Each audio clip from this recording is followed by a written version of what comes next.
Kalau berbicara soal hubungan romansa antara Indonesia dan Malaysia, ini seberapa dekat sih sebetulnya? Karena Pak Prabowo juga mengatakan ya bahwa Wakil Perdana Menteri Malaysia ini kawan lama gitu. Bahkan tadi Mas Iqbal juga sudah katakan ya bahwa beberapa petinggi Malaysia ini juga sebetulnya cukup memiliki hubungan dekat dengan Indonesia. Betul, jadi memang kalau kemarin kan Presiden juga sempat ke Malaysia ya untuk sebagai sebuah kunjungan balasan, dan itu memang ya Raja Malaysia pun juga itu juga teman beliau ketika sama-sama menempuh pendidikan di Amerika, pendidikan militer ya konteksnya gitu ya.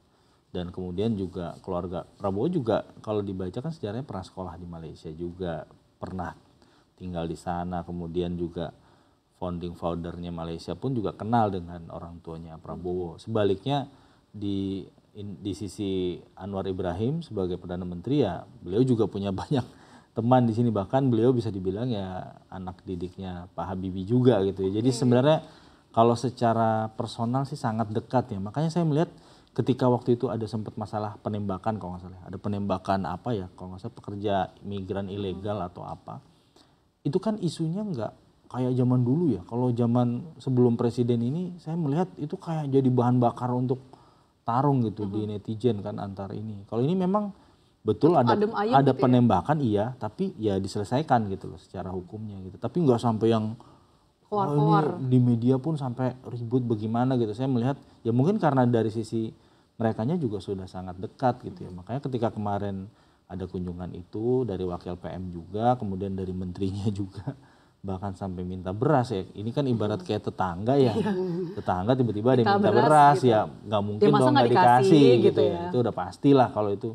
Cuman ya tadi yang kita sempat singgung di akhir, jangan sampai terlena bahwa oh ya udah kita ekspor aja gitu. Toh juga tadi juga Presiden sempat nyinggung ya Kak, ketiadaan gudang gitu ya, karena Jangan cuannya jangan gede-gede juga. gudangnya juga nggak ada. Makanya tadi Presiden bilang tolong kepada BUMN, TNI, Polri untuk bangun gudang sementara gitu. Nah ini ada isu lagi nih, bener yang tadi KM sampaikan, nih gimana kalau nggak ntar busuk yang lama itu gitu. Nah, kalau ngomong-ngomong jangan sampai terlena gitu ya. Ini kan artinya tadi Mbak Eme juga sudah sampaikan beras ini tahannya cuma sekitar 4 sampai 6 bulan. Kalau tidak diserap nanti malah jadi kondisinya tidak baik gitu ya. Jadi sebaiknya memang diekspor.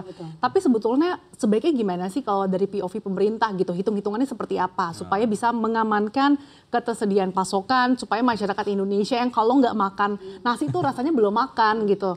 Tapi satu sisi ini juga momentum yang cukup baik nih, peluang yang cukup besar untuk Indonesia melakukan ekspor, supaya tadi kata Pak Prabowo Indonesia nggak dilihat lagi sebagai negara yang tukang minta-minta gitu. Kita harus balik lagi ke kondisi tahun lalu ya, di mana pemerintah itu sangat kerja keras ya mengatasi harga beras yang terus naik. Nah, pemerintah harus saya selalu bilang pemerintah harus menempatkan diri mau di mana lebih dulu, harga konsumen atau harga petani. Nah, sementara kan pemerintah punya kepentingan untuk swasembada dan ketahanan pangan. Nah, ada isu sebenarnya yang sangat lama selalu disinggung pemerintah tapi terbengkalai, yaitu diversifikasi pangan. Nah, konteks tadi saya sebut bahwa kalau nggak makan nasi kayaknya belum makan, nggak nendang gitu kan. Nah, dan kita lihat kalau dari datanya BPS itu, orang Indonesia yang paling banyak makan nasi itu di desa, bukan di kota, dan kebanyakan di NTT dan di Papua, bukan di Jakarta yang penduduknya bisa kita bilang padat ya. Nah, itu artinya apa? Berarti padahal kan di Papua dan NTT punya pangan lokal yang bisa dikembangkan, betul, yang bisa didiversifikasi hasilnya. Nah, ini harusnya pemerintah sembari jalan untuk meningkatkan produksi padi, sembari jalan harus diversifikasi pangan jangan sampai ketinggalan. Jadi bukan berarti memindahkan atau mengganti konsumsi nasi jadi gandum, mie instan atau roti, bukan, tapi pangan lokal. Karena kalau misalnya masuk lagi ke mie instan atau roti, berarti kan kita kan impor lagi, impor gandum juga lagi karena kita nggak punya gandum. Nah, itu sebenarnya yang harus pemerintah harus jangan sampai, karena tadi lagi balik lagi kita sudah surplus beras. Oh ya udah kita sudah bisa tanam sekian juta hektar sekaligus dengan drone, jangan sampai hanya di situ aja romantisme swasembada pangan tadi, tapi ini banyak banget PR yang harus dikerjakan. Seperti kata Pak Zulhas sebelumnya, bahwa ada masalah irigasi yang harus diselesaikan yang selama ini terbengkalai, dan ada masalah bibit, ada masalah pupuk. Ini jangan sampai hanya setengah-setengah karena sudah bahagia punya 4 juta ton, oh ya udah deh. Pokoknya tahun 2006 nggak impor, ya udah deh gitu aja. Gitu. Jangan sampai. Betul. Karena kan ini ada PR multi years gitu loh. Jangan sampai oh ya udah kita udah punya 4 juta ton, ya udahlah gitu. Dan ini kita juga harus berkaca kepada Jepang gitu ya. Jepang ini kan negara yang bisa dikatakan ketahanan pangannya sudah cukup kuat, dari segi teknologi pertanian sudah cukup kuat, tapi sekarang dia kondisinya juga krisis beras, bahkan impornya dari Korea juga. Nah Mbak Eme, tapi ngomongin surplus beras, mungkin kan nggak sih kalau harga beras di Indonesia nih harganya bisa turun gitu, sehingga masyarakat nih yang kondisi daya belinya nih sedang lagi tidak baik-baik saja, ini bisa beli beras dengan harga murah gitu. Kita konsepnya jangan di situ lagi gitu loh, karena memang beras udah terlanjur di atas 11.000. Nggak lagi kita nggak bisa lebih rendah ya. Lagi kita apa yang kalau di Indonesia kan apa yang sudah naik nggak bisa turun. Kalau yang turun kan pasti bakal naik. Nah jadi intinya ya naikkan aja daya beli. Caranya gimana? Kalau misalnya petani seperti yang dilakukan sekarang, apapun kualitas gabahnya harganya 6.500 gitu loh. Nah itu harus dipertahankan oleh pemerintah. Nah kalau soal masalah kantong konsumennya orang Indonesia, itu ada tugasnya lagi gitu kan untuk menaikkan daya beli. Jadi untuk menurunkan harga beras jangan sampai, karena kalau kita misalnya justru memotong lagi, mundur lagi, memotong lagi di petani, yang ada nanti petani malas nanam, produksi nggak ada, naik lagi harga, importir lagi gitu. Nah kalau dari Mas Iqbal nih, kalau misalkan nantinya Indonesia betul-betul melakukan ekspor beras ke negeri tetangga jiran gitu ya. Sebetulnya apakah Anda melihat dampaknya hubungan antara Indonesia dan Malaysia ini bisa lebih erat atau justru jangan-jangan lebih bersifat pragmatis aja nih? Kalau sebenarnya saya jadi ingat ya soal kejadian 2023 ya Kak. Ketika kita mau impor beras dari India, mereka tidak ngasih.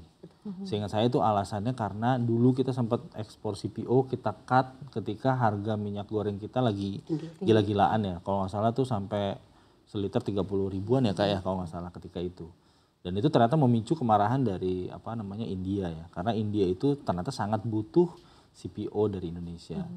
Jadi sebenarnya dari sisi ini beras ini memang bisa menjadi senjata diplomatik yang sempat saya singgung tadi. Tapi karena ini yang minta Malaysia ya saya pikir nggak ada masalah juga. Tapi kalau misalkan ternyata banyak negara katanya tadi ya, katanya kan klaimnya begitu nih, banyak negara yang mau beli berasnya. Ya itu menurut saya justru bagus sebenarnya. Jadi untuk menunjukkan positioning Indonesia juga gitu. Walaupun ternyata misalkan ternyata ini hanya sementara gitu ya. Tapi yang jadi persoalan adalah kemudian masalah fundamental tadi. Itu masalah irigasi itu. Saya sempat berdiskusi dengan Kepala Staf Angkatan Darat Pak Maruli Simanjuntak, bahkan saya sempat bertanya soal itu. Dia bilang bagaimana sih sebenarnya, kan orang ribut ya kok tentara nanam padi segala macam. Terus dia bilang masalahnya adalah di lapangan itu banyak kendala-kendala yang nggak bisa diselesaikan sama pemerintah. Makanya akhirnya tentara masuk kan, misalkan benerin air, benerin irigasi. Apalagi kalau irigasi KMI pasti lebih paham lah. Ada yang kewenangan provinsi, ada yang kewenangan kabupaten, ada yang kewenangan nasional gitu-gitu loh. Jadi banyak banget masalah-masalah yang kalau pupuk mungkin kita bisa appreciate ya Kak. Sekarang udah langsung cepat, kemarin Pak Zulhas juga. Mekanismenya sudah udah oke gitu. Tapi bener, saya sepakat ya KMI bilang soal diversifikasi itu kayak isu-isu ya mungkin kalau di kota ini udah pada bisa ya ngurangin nasi gitu ya. Tapi kan kalau di daerah kayaknya belum bisa gitu kan. Jadi PR-nya masih banyak, tapi yang pasti kalaupun misalkan tetangga minta ya kita kasih lah pasti. PR-nya masih banyak, tapi kalau kita melihat fenomena yang ada sekarang, tampaknya beras bisa dikatakan the new oil gitu ya saat ini. Indonesia nih posisinya dengan surplus beras tampaknya sudah menjadi primadona bagi negara-negara yang sedang dilanda krisis. Dan artinya ini juga swasembada pangan yang dilakukan oleh pemerintah sudah on track gitu ya dengan momentum yang ada saat ini.